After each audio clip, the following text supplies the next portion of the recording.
तो जहाँ तक वक्फ बोर्ड के बिल के अमेंडमेंट की बात है, तो मुझे लगता है कि बहुत सारी चीज़ें ऐसी है जो उसमें सही भी। उन्होंने जो अंडरटेकिंग किया है, तो मोस्ट ऑफ द वर्ल्ड में जो भी वक्फ बोर्ड है वो हमेशा गवर्नमेंट के अंडरटेकिंग में ही होते हैं। बोर्ड है वो भी गवर्नमेंट के अंडरटेकिंग में होता है और उसका सारा आय व्यय का विवरण जो होता है वो सरकार लेती है। अगर सही है आपका पेपर तो आप वक्फ को दे सकते हैं।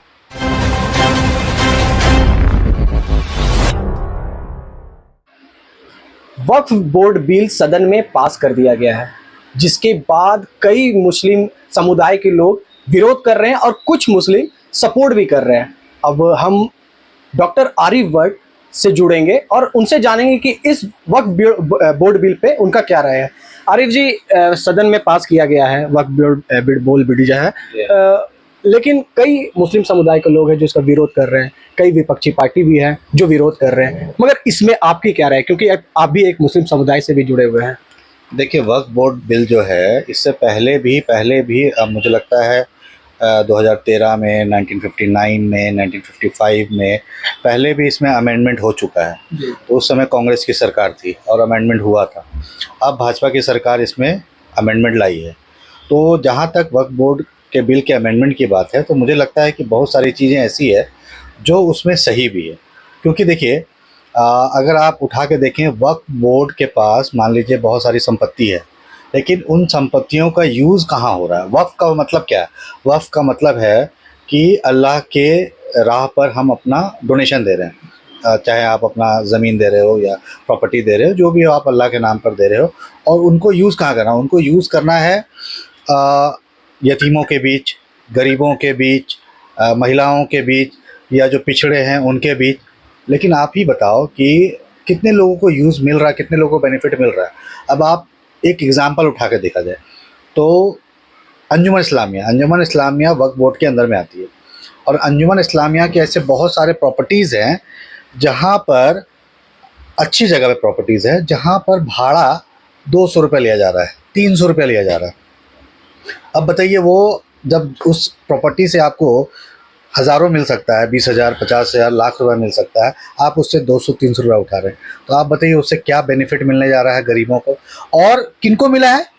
तो उनके अपने जान पहचान के लोग या कोई अच्छे परिवार के लोग। मैं मतलब एग्जांपल दे दूंगा, मैं उस तरह की मैं रिकॉर्ड दे दूंगा कि ऐसे बहुत सारे, ईदगाह के पास आप देख लो या बाकी अंजुमन इस्लामिया का हालत देख लो, वहाँ हमेशा लोग लड़ते रहते हैं।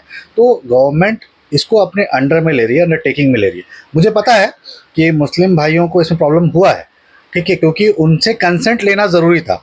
और मुझे लगता है कि सरकार को उनसे कंसेंट लेना चाहिए और उनके मन मुताबिक कुछ बहुत अमेंडमेंट करके इस चीज़ को लाना चाहिए था। रही बात अमेंडमेंट की, तो अमेंडमेंट उन्होंने जो अंडरटेकिंग किया है, तो मोस्ट ऑफ द वर्ल्ड में जो भी वक्फ बोर्ड है वो हमेशा गवर्नमेंट के अंडरटेकिंग में ही होते हैं। आज भी हिंदू न्यास बोर्ड है, वो भी गवर्नमेंट के अंडरटेकिंग में होता है और उसका सारा आय व्यय का विवरण जो होता है वो सरकार लेती है। क्यों नहीं लेगी भाई?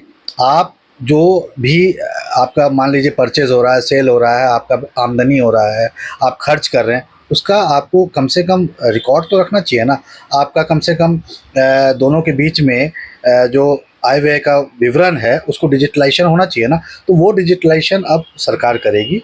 और हाँ, एक दो चीज़ें मैं इसमें कहना चाहूँगा कि सरकार को इसमें जो नॉन मुस्लिम है उनको वक्फ के बारे में नहीं पता है, तो उनको मेरे हिसाब से इस वक्फ के बोर्ड में नहीं रखना चाहिए।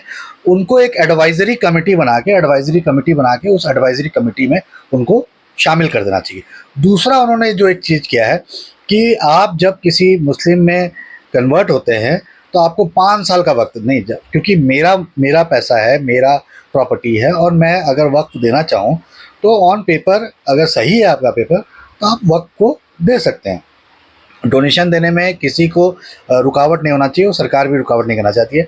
तो मुझे लगता है कि सरकार इस बारे में सोचेगी। और अगर मान लीजिए देखिए, मुस्लिम भाई लोग बहुत ज़्यादा इस चीज़ को लेकर हतोत्साहित है और हमको लगता है कि नाराज़ है, तो उनके पास लीगल वेज़ है, वो जा सकते हैं। लेकिन मुझे लगता है कि सरकार ने कोई गलत काम ऐसा नहीं किया है। सरकार ने अपने हिसाब से एक अच्छा बिल पास किया है। बाकी अमेंडमेंट तो होते ही रहते हैं और मुझे लगता है कि सरकार इस बारे में सोचेगी। अगर उनको लगता है कि मुस्लिम लोगों के बीच में इससे बेनिफिट मिलेगा, तो हो सकता है वो अमेंडमेंट करे। कई मुस्लिम समुदाय है काला बिल्ला लगा के विरोध कर रहे हैं, फिर उसके बाद कांग्रेस के लोग भी प्रेस कॉन्फ्रेंस करके उसका आक्रोश दिखा रहे हैं। फिर आज शिल्पी नेहा तिर्की का भी कहना है कि रिजेक्ट करवा के ही रहेंगे बिल को। देखिए, बिल पास होने के बाद राष्ट्रपति के पास जाता है, राष्ट्रपति महोदय अगर उसमें पास कर देती हैं, उसके बाद आपके पास ऐसा कोई नहीं है, वो कानून बन जाता है। कानून बनने के बाद आप हो सकता है आपके पास एक सुप्रीम कोर्ट का ऑप्शन है, आप लोग जा सकते हैं। देखिए, विरोध करना एक लोकतंत्र का हिस्सा है, ठीक है। आप सरकार ने बिल पास किया और कांग्रेस या जो मुस्लिम समुदाय हैं वो लोग काला बिल्ला लगा रहे हैं, तो लोकतंत्र का हिस्सा है, वो लोग विरोध कर जाहिर कर सकते हैं। इसमें किसी को कुछ प्रॉब्लम होने की ज़रूरत नहीं है और बहुत ही शांतिपूर्ण तरीके से हमारे भाई लोग उसका विरोध कर रहे हैं, तो उस पर सरकार को कोई ऐसा कुछ प्रॉब्लम नहीं होना चाहिए। ये वक्फ बोर्ड बिल जो पास हुआ है, इसमें अगर कहा जाए कि कई लोग मुस्लिम समुदाय गलत कह रहे हैं, कई लोग सही भी कह रहे हैं, इसमें आपकी क्या राय है, आप क्या कहते हैं इस चीज़ पे? देखिए, इसमें अवेयरनेस की कमी है। लोगों को वक्फ बोर्ड बिल पढ़ना चाहिए, उसमें क्या सही है क्या गलत है, क्यों ये इस तरह का डिसीजन लिया गया, कहाँ पे करप्शन है वक्फ बोर्ड में, कितने भी जितने भी अपर कास्ट के लोग हैं और जितने भी नुमाइंदे हैं, बड़े नुमाइंदे हैं, उन्हीं के अंडर में वक्फ बोर्ड है, ठीक है। आज अगर आप यहाँ का एग्जांपल देखें, रांची में या झारखंड में आप एक भी वक्फ बोर्ड के द्वारा बनाया गया सुपर स्पेशलिटी हॉस्पिटल बता दीजिए, एक भी वक्फ बोर्ड के द्वारा कोई बहुत अच्छा स्कूल, बहुत अच्छा कॉलेज, बहुत अच्छा कोचिंग सेंटर, बताइए ऐसा क्या है जो वक्फ बोर्ड ने बनाया हो यहाँ पर बहुत ही अच्छी तरीके से। एक अंजुमन इस्लामिया, एक अंजुमन हॉस्पिटल आपको दिखता है, उसकी हालात आपको पता है क्या हालात है, अंजुमन इस्लामिया का वही हालात है। तो भाई आप लोग तरीके से अगर नहीं रहोगे तो सरकार को तो इंटरवेन करना ही पड़ेगा, और वो इंटरवेन करके लास्ट में आपको लग रहा है कि अब सरकार इंटरवेन कर रही है। अरे भाई, पहले से आप लोग को मसौदा अपना तैयार करना चाहिए था, आपको देना चाहिए था कि भाई इसमें ये होना चाहिए, इसमें होना चाहिए, लेकिन आप लोगों ने इसमें नहीं, आप लोग से विरोध विरोध विरोध। अरे लीगल वे में जाइए, लीगल वे में आपकी बात सुनी जाएगी।